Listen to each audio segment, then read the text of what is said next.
Have you ever seen this? That's right. So you download an app and you're about to go through all the parameters of setting it up and figuring it out, and you have a couple screens in the beginning that are asking for things.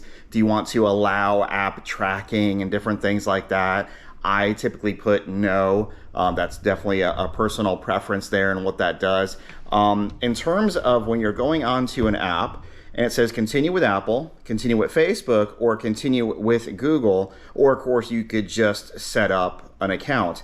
Now, what that means, right? If you want to continue with Apple, it's going to use your Apple ID email.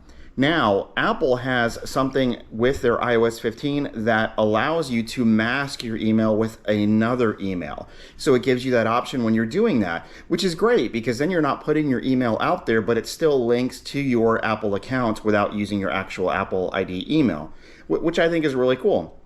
Now the other option, continue with Facebook. So you can continue with your Facebook credentials, but of course that allows Facebook to have some of that information and share in that content and know kind of what you're doing with that app. Yes, it does for Apple too. But if you have Apple already, then most likely you are already okay with that process and doing that, and that's how Apple integrates everything and makes it a little bit more seamless for us. And then you have Google, which you can get Google on any Android phone and any Apple phone and device for that matter. And whether it's a phone, a tablet, a desktop, a laptop, anything, you can have those parameters on there. So you can also continue with Google. Now, the nice thing with that is if you start the process of, okay, every app I go into, I'm going to use my Google, or every one I'm going to use my Apple.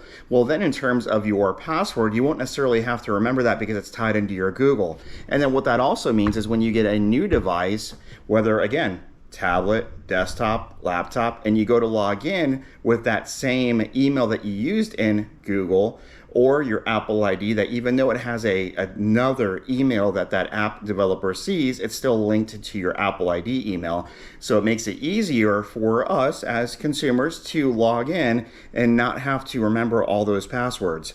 So that's what those particular details are. To give you an idea of which one you would like to use best is really up to you.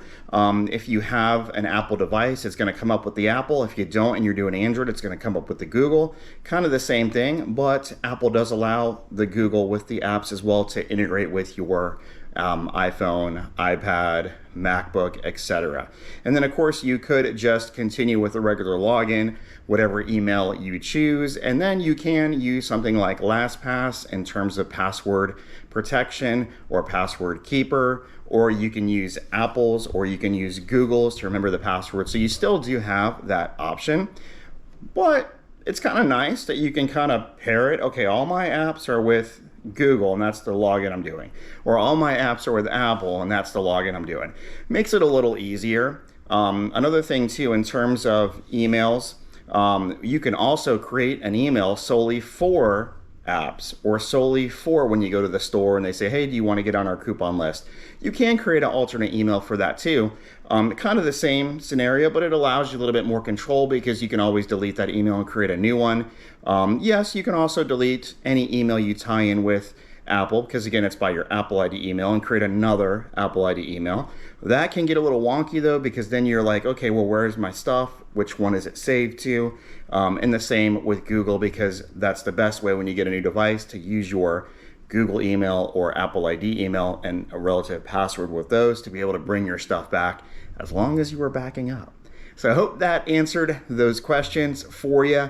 I know that kind of stuff comes up a lot, and when you search online, what do you do and how do you do it and what does this do? So I wanted to give that breakdown for you. Let me know if you have any questions in the comments, and we are on all other social media as well. I have the links in the comments below. As always, like, share, subscribe. We're working on 500 subscribers this year. We appreciate you. And if you haven't subscribed yet, please do. Make it a great day.